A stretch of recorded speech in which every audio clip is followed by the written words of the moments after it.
Bienvenidos desde aquí, nuestro encuentro con los eventos y las informaciones que sin lugar a dudas marcan el rumbo de la historia.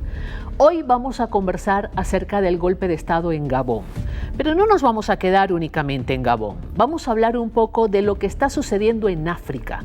¿Por qué ha habido tantos golpes de Estado en los últimos años en África? ¿Qué es lo que pasa? ¿Cuál es la situación? En el caso específico de Gabón, el golpe de Estado fue contra el presidente Ali Bongo, un presidente que tiene muchísimos años en el poder. Prácticamente se han ido pasando el poder, traspasando el poder entre los miembros de una misma familia, la familia Bongo. Esto ha generado mucho malestar en la colectividad, que además enfrenta precaria situación de vida, precarias condiciones de vida, mucha pobreza en Bongo y muchos intereses extranjeros. Pero no es el único golpe de Estado que ha habido en el continente africano en los últimos tiempos. Antes de Bongo ha sido noticia a nivel internacional el golpe de Estado en Níger. Pero antes de que yo continúe con este relato, vamos a ver este micro. Recientemente se registró un golpe de Estado en Gabón, un país rico en petróleo ubicado en África Central, que depuso al presidente de la República, Ali Bongo Ondimba, a poco más de un mes de que militares golpistas en Níger derrocaran al mandatario Mohamed Bazoum, quien fue tomado como rehén por su propia guardia presidencial. Horas después, un grupo de militares anunciaron que el presidente Ali Bongo, quien asumió el poder en 2009 tras suceder a su padre, fue puesto bajo arresto domiciliario. La noticia generó euforia entre la población gabonesa, que salió a las calles para celebrar y se declararon libres tras más de 55 años de mandato de la dinastía Bongo. Los militares golpistas acusan al presidente Ali Bongo de manipular los resultados de las pasadas elecciones generales del 26 de agosto, en las que había resultado ganador para un tercer mandato con el 64.27% de los votos, y lo responsabilizan por la grave crisis institucional, política, económica y social que atraviesa el país. De esta manera, Níger y Gabón se unen a la serie de golpes de estados que han tenido lugar en África subsahariana en las últimas 2 décadas y en una de las regiones más pobres e inestables del mundo.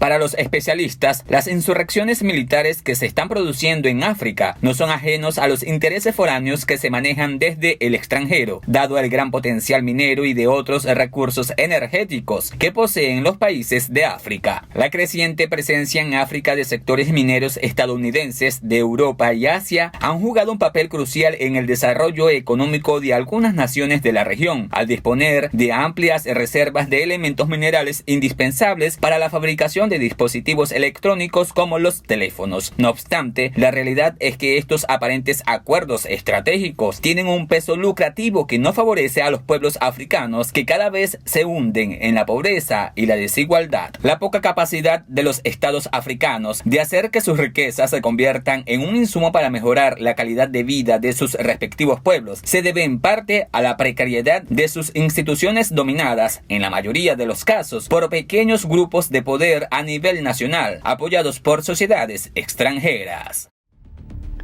Efectivamente, el problema mayor de los golpes de Estado en el continente africano es la poca capacidad de regulación que tienen los sistemas nacionales en cada uno de sus respectivos países. La mayoría de los golpes de Estado en los diferentes países africanos terminan degenerando en una suerte de guerra civil. Y si no, veamos el caso en estos momentos de Níger. Lo mismo pudiera suceder en el corto plazo en el caso de Gabón. Hay quienes afirman que lo que más ha complicado la situación en el continente africano en los últimos tiempos son los marcados intereses foráneos por elementos minerales estratégicos que se encuentran en demasía en todo el territorio africano. Y esto ha hecho que algunos gobiernos más allá del continente africano, léase por ejemplo el caso de Europa, gobiernos asiáticos, el norte del continente americano, específicamente Estados Unidos, Canadá, quieran tener gobiernos que sean afines o proclives a sus propios intereses y de esa manera garantizarse el acceso fundamentalmente a esos recursos minerales estratégicos. ¿Es esto parte del problema? Sin duda alguna lo es, pero también lo es la poca capacidad que han tenido los gobiernos africanos de hacer que su riqueza se convierta en un insumo que mejore la calidad de vida de sus respectivos pueblos. Los pueblos se empobrecen cada vez más en el continente africano, mientras que los gobiernos acumulan cada vez más poder y más riqueza. Sobre eso vamos a conversar hoy desde aquí. Nos va a acompañar Sergio Galiana. Él es historiador especializado en historia precisamente de África. Es profesor regular en las universidades nacionales de Buenos Aires y del General Sarmiento. Estará con nosotros vía Zoom directamente desde Buenos Aires, Argentina. Enseguida volvemos con más desde aquí.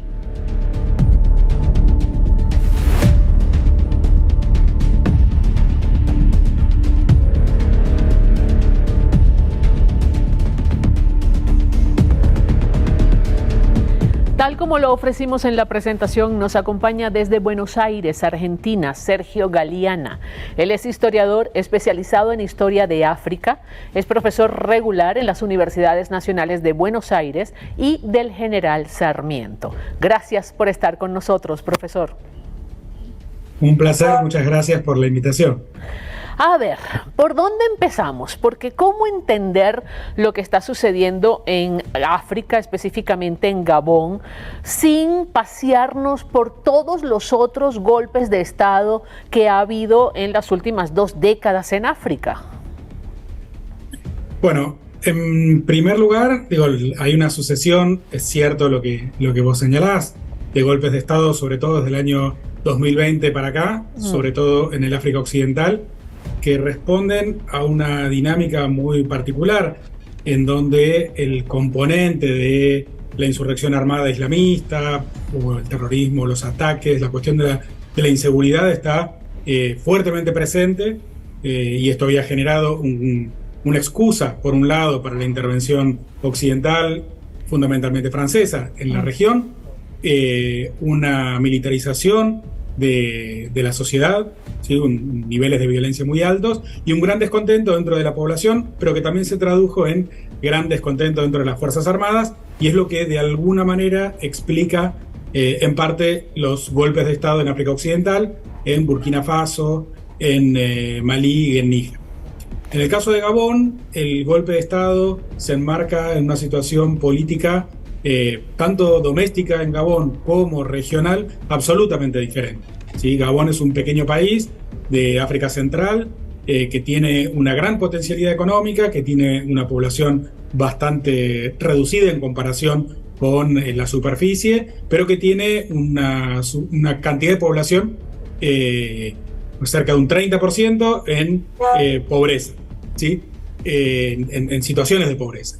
En ese contexto, la situación política en Gabón estuvo caracterizada por básicamente el predominio de una familia en el poder desde el año 1967, la familia Bongo, el padre del presidente depuesto, tomó el poder en 1967 y lo mantuvo hasta su muerte, y luego lo sucedió su hijo hasta el año 2023, en un contexto, uno podría decir, regional, de bastante seguridad, de pocas amenazas, sobre todo en particular en Gabón. Gabón no es un país que se haya caracterizado por conflictos regionales o participar en conflictos regionales o padecer conflictos internos. Creo que el golpe de Estado se puede explicar fundamentalmente por un agotamiento de ese ciclo político, por un hastío de gran parte de la población a un régimen que se pretendía validar en elecciones democráticas. De hecho, el golpe de Estado sucedió a los pocos días de la proclamación de la segunda reelección del presidente Bongo, pero que esas elecciones estaban cuestionadas de legitimidad. Entonces, yo creo que, a diferencia de lo que pasa en África Occidental, donde hay una suerte de crisis de seguridad regional, de conflicto político doméstico y de intervención muy fuerte de potencias extranjeras, sobre todo europeas, en el caso de Gabón, creo yo que es una crisis política doméstica, ¿sí?, asociada a la insatisfacción de gran parte de la población, porque Gabón es un país potencialmente rico que puede colocarse entre países de ingresos medios y sin embargo hoy es un país comparativamente pobre. Yo creo que en ese contexto tendríamos que entender la crisis política actual en Gabón. ¿Fue también al mismo presidente Bongo a quien se le dio el golpe de Estado en el año 2019? Que fue un golpe, si se quiere, fallido, que no logró el cometido. Exacto. Lo que pasa es que ahí, en la elección anterior, el presidente Bongo había ganado las elecciones 7 años atrás, o antes, en el año 2016, se había ganado las elecciones fuertemente contestadas, esas elecciones, donde hubo una acusación de fraude por parte de la oposición, ganó por un margen muy estrecho, con números bastante cuestionables en algunos distritos, y posteriormente, o sea, en ese clima de insatisfacción, de crisis en el año 2016, que de alguna manera minó la legitimidad del presidente Bongo, el presidente posteriormente tuvo un accidente cerebrovascular, ¿sí?, que lo corrió de la escena política prácticamente durante un año.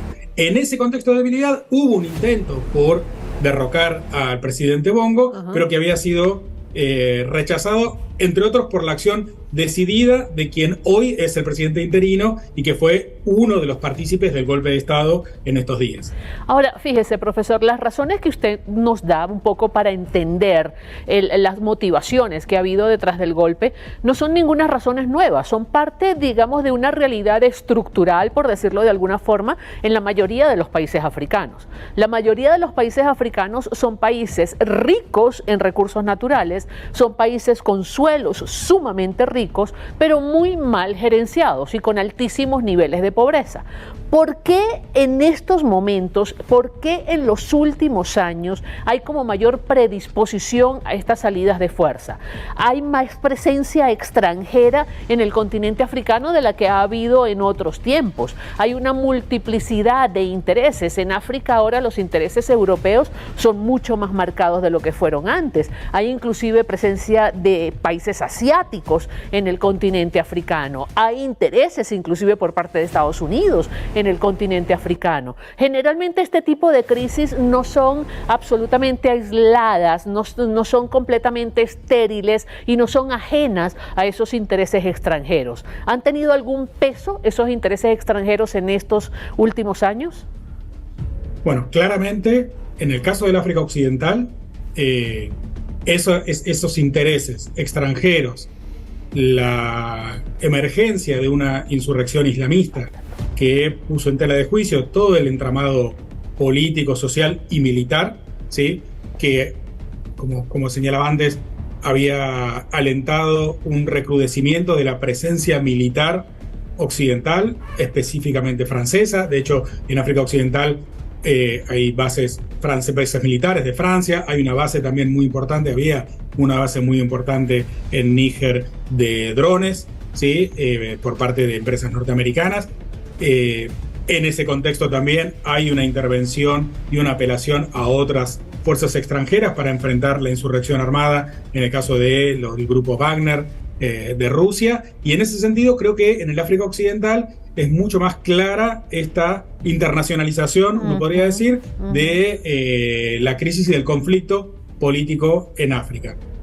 En el caso de Gabón, yo creo que lo que llamó la atención y lo que desencadenó, ¿sí?, de alguna manera el golpe de Estado, tiene que ver con causas domésticas y también tiene que ver con, de alguna manera, la valoración que esos líderes políticos, militares en Gabón hacen de la interrupción del mandato constitucional en otras partes de África. Quiero decir, en África Occidental, donde de alguna manera los golpes de Estado se explican por una crisis tanto local como regional e internacional, con la presencia de múltiples actores, la salida militar del golpe de Estado, si bien fue condenada en planos internacionales, la Unión Africana, la Comunidad Económica del África Occidental, incluso la Unión Europea impusieron sanciones a los gobiernos militares.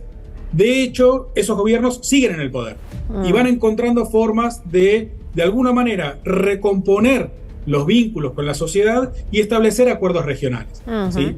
Esta, uno podría decir, incapacidad de sanción, que quizás en otro momento era mucho más drástica por parte de los europeos, de intervenir directamente para reponer a un gobernador, a un gobernante aliado, o para destituir a un presidente que amenaza sus intereses.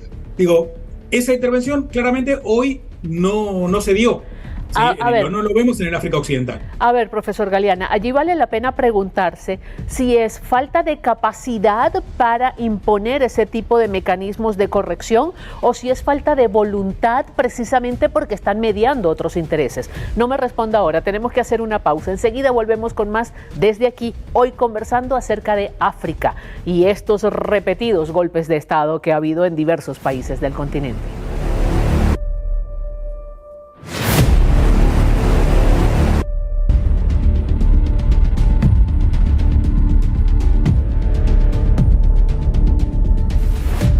Seguimos desde aquí, hoy conversando acerca de la situación en África. ¿Qué pasa? ¿Por qué tantos golpes de Estado en los últimos años en ese continente? La conversación la llevamos adelante con el profesor Sergio Galeana. Él es historiador especializado precisamente en historia africana, es profesor regular en las universidades de Buenos Aires y del General Sarmiento y nos acompaña directamente desde Buenos Aires, Argentina. Decía usted, profesor, o por lo menos es lo que percibimos, que ha habido como una falta de capacidad, por ejemplo, de la Unión Europea para sancionar estas interrupciones violentas del poder en algunos países africanos. Y preguntaba yo, ¿es falta de capacidad o es falta de voluntad, falta de disposición, precisamente porque están mediando algunos intereses foráneos en el continente?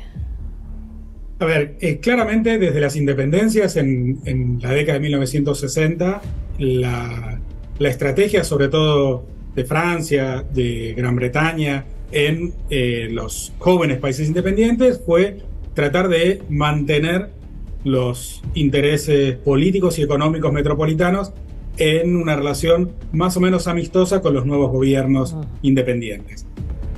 Hay algunos países que tuvieron una relación mucho más amable con la antigua metrópoli. De hecho, para el caso francés, existe un término que se acuña, que es la France-Afrique, ¿no? Como una suerte de vinculación neocolonial, en donde los intereses, sobre todo de las empresas de capital francés, de las principales empresas de capital francés, pero también los intereses de Francia como metrópoli, se mantuvieron en línea con lo que venía sucediendo antes de las independencias. En otros casos, esta relación fue mucho más tirante, pero lo que me parece que está sucediendo ahora, sobre todo a partir, uno podría decir, de la primera década del siglo XXI, es que tras la Guerra Fría, que de alguna manera había dado lugar a una hegemonía del Atlántico Norte a nivel global y a un avance de los intereses tanto de los Estados Unidos como de la Unión Europea a nivel global y sobre todo en el continente africano,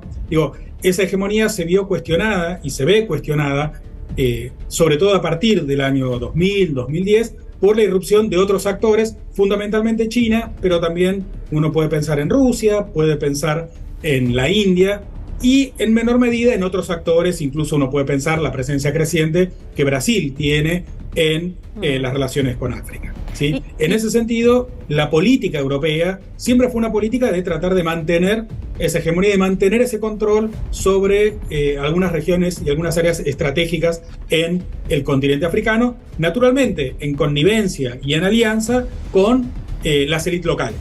¿Sí?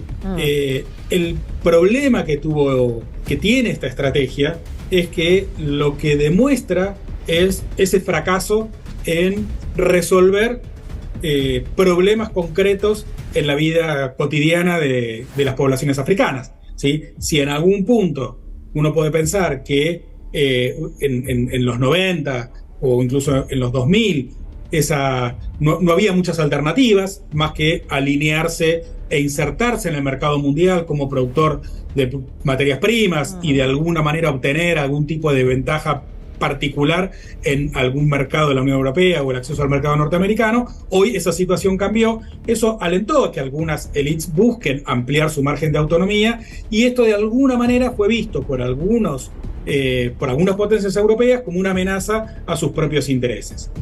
Por otra parte, específicamente en el caso del África Occidental, la insurrección islamista, que de alguna manera es una expresión de la crisis política y social en esos países, tuvo una mirada por parte de esas élites con estrechos lazos con las antiguas metrópolis, una mirada, solidaria con los intereses de esas metrópolis, que básicamente pensaban este problema como un problema militar. Y de hecho lo que vemos es una creciente intervención y una creciente participación de tropas extranjeras, ¿sí?, de acuerdos militares, de formación de operaciones militares lideradas por Francia, con participación de Estados Unidos, con participación de miembros de la OTAN, en acciones que se podrían llamar de contrainsurgencia en muchos países del África Occidental. Lo que queda claro es que esa estrategia fue un fracaso. Claro. Fue un fracaso en el sentido de que no logró resolver el problema de la inseguridad, no logra resolver el problema de alguna manera, de restablecer un horizonte de futuro para las poblaciones africanas, y de alguna manera lo único que terminó haciendo es minar la legitimidad de esos gobiernos aliados en forma casi, podríamos decir, acrítica con los países occidentales. Entonces, esto quedó muy claro en las escenas que nosotros vemos posteriores a los golpes de Estado, sobre todo en Burkina Faso, en Malí o en Níger, en donde, incluso en el caso de Níger, con pancartas en contra de Francia, críticas en la embajada francesa, o sea, una política muy fuertemente que se expresa antifrancesa, y que de alguna manera uno la puede pensar como una suerte de reacción a esa política neocolonial perseguida por sus líderes, ¿no? Entonces, de alguna manera, el tono, incluso uno puede verlo en los discursos de los gobiernos militares, de las juntas militares, de los gobiernos de transición que se inauguraron luego del golpe de Estado, son tonos con un fuerte contenido antiimperialista, con una fuerte crítica del neocolonialismo, con una fuerte crítica del papel que la Unión Europea o que las potencias desarrolladas asignan a los países africanos, y en ese sentido uno puede pensar que claramente de alguna manera hay una maduración de una búsqueda de una respuesta nueva al lugar que ocupan esos países en el contexto internacional. Qué interesante, porque lo estoy escuchando hablar y no puedo evitar hacer una suerte de parangón con los países latinoamericanos y con los discursos de muchos jefes de Estado en América Latina, que también están cargados de ese contenido antiimperialista, de ese contenido independentista, de ese contenido antineocolonialismo, pero no tienen, digamos, exactamente el mismo camino, ¿no? No se resuelven los problemas de la misma manera. El agravante en África es que la mayoría de los golpes de Estado terminan convirtiéndose en guerras civiles, tal como estamos viendo en el caso de Níger en estos momentos. Sí, ahí lo que nosotros tenemos son varias cuestiones. En primer lugar, comparto contigo esa apreciación respecto de, uno podría pensar, un fin de época o una suerte de crisis de la hegemonía occidental a nivel global, y que se expresa de diferentes maneras en diferentes regiones. Lo que es cierto es que hay una tradición política, democrática en el continente latinoamericano que es mucho más larga que la tradición política democrática en el continente africano. Pensemos que las independencias de estos países de los que estamos hablando, Gabón, Malí, Burkina Faso o Níger, son del año 1960. Son países que tienen 60 años, 60 y pico de años de vida independiente, y donde, de hecho, incluso durante su vida independiente, en general no vivieron procesos de transformación democrática profundos, ¿sí? Donde en muchos casos decimos, por ejemplo, en el caso de Gabón, hasta el año 2023 Gabón conoció 3 presidentes, ¿sí? Hasta el año 67, a través del luego del golpe de Estado, es padre e hijo que se sucedieron en el poder, ¿sí? Donde ahí también la idea de democracia es una idea por lo menos cuestionable, ¿no? Digo, porque formalmente el gobierno de Ali Bongo, el anterior gobierno depuesto, era un gobierno que se había revalidado en las urnas, pero en unas elecciones bastante cuestionadas, claro, ¿sí? Con acusaciones de fraude. Entonces, en ese contexto se cumple la formalidad democrática, pero en la práctica estamos hablando de claro, regímenes autoritarios, ¿sí? De hecho, para tener un caso concreto,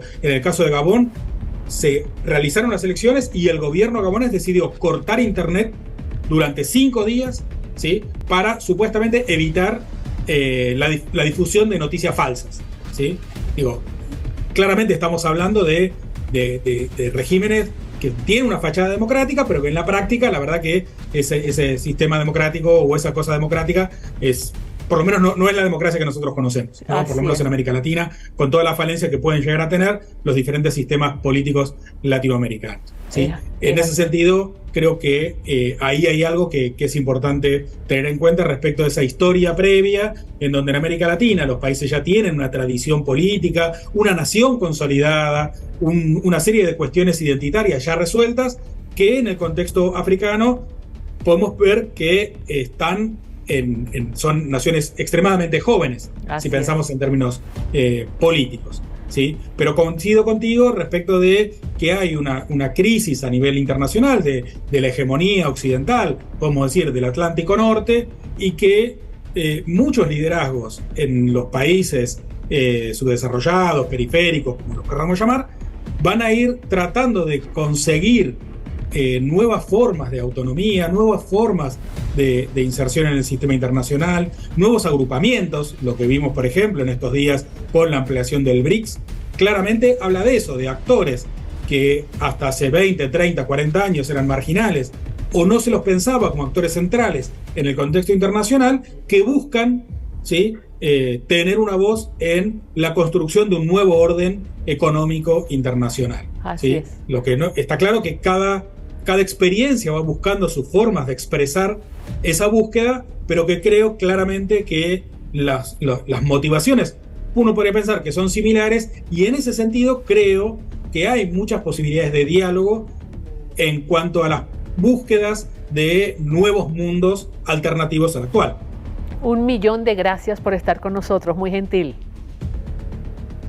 Un placer, muchísimas gracias por la invitación. Gracias. Mis conclusiones sobre este tema. África es, sin lugar a duda, un país con naciones sumamente jóvenes. La mayoría de los países africanos conquistaron su independencia prácticamente un siglo después que los países latinoamericanos. En estos momentos buscan sistemas democráticos, pero quizás con una precariedad institucional tan marcada, tan fuerte, por el poco tiempo que tienen de desarrollo desde el punto de vista institucional, que los lleva a estos altos grados de inestabilidad, donde pequeños grupos de poder a nivel nacional en cada uno de los países africanos y apoyados por intereses extranjeros se resisten a abandonar el poder. La comunidad africana, los pueblos africanos están exigiendo una nueva forma de vida, pero definitivamente ni los gobiernos de los países africanos ni los intereses extranjeros están preparados y mucho menos dispuestos a darles esa nueva forma de vida. Será hasta una próxima entrega desde aquí.